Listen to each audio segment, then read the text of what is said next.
गलतफहमी के शिकार प्रसून और उसकी पत्नी आज स्वाति के ससुराल से खाली हाथ लौट रहे थे। बिना स्वाति को विदा कराए स्वाति की सास पति और जेठ जेठानी ने एक स्वर से प्रसून को लौटा दिया था कि ये कहकर कि तुम कोई स्वाति के सगे भाई थोड़ी ही हो। विवाह के बाद चौथी चलाने यानी 4 दिन बाद विदा कराने के लिए सगे भाई को आना चाहिए था। साफ लग रहा था कि स्वाति के ससुराल वालों को प्रसून का आना पसंद नहीं आया था। वे प्रसून के मामा मामी थे, पर वे प्रसून से बेहद नाराज भी दिख रहे थे।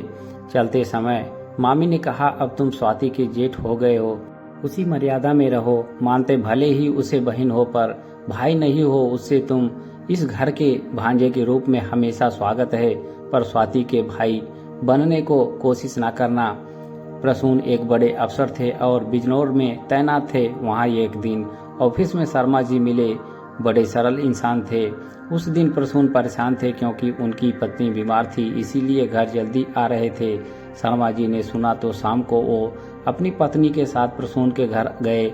वे इतने सज्जन व्यक्ति थे कि वहां से लौटकर अपनी बेटी स्वाति को प्रसून की पत्नी की देखभाल के लिए प्रसून के घर छोड़ आए। स्वाति प्रसून की पत्नी से बहुत अच्छे से घुल मिल गई।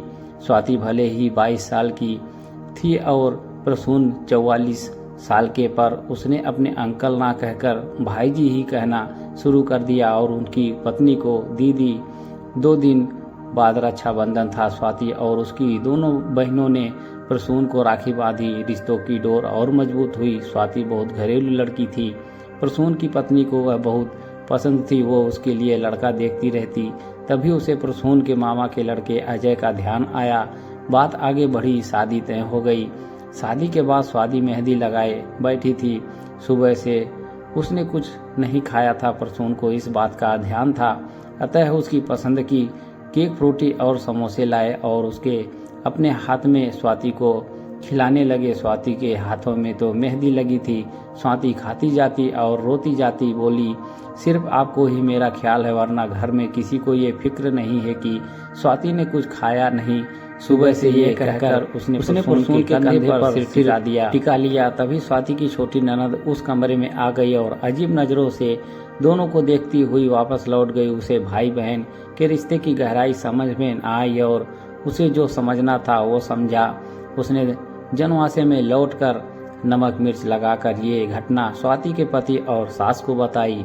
बस यही घटना ऐसी थी कि स्वाति के ससुराल वालों ने तय कर लिया कि प्रसून को स्वाति से दूर रखना है, इसीलिए इनका व्यवहार बदल गया। पर प्रसून और स्वाति का एक प्यारा सा भाई बहन का रिश्ता गलतफहमी की भेंट चढ़ गया।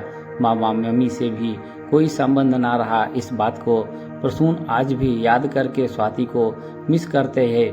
उनकी गुड़िया सी बहन जैसी हो, खुश हो, बस यही कामना करते हैं वे। दोस्तों, कुछ गलतफहमी के शिकार होकर अपने रिश्ते को ही तोड़ देते हैं। इससे रिश्तों में खटास आ जाती है।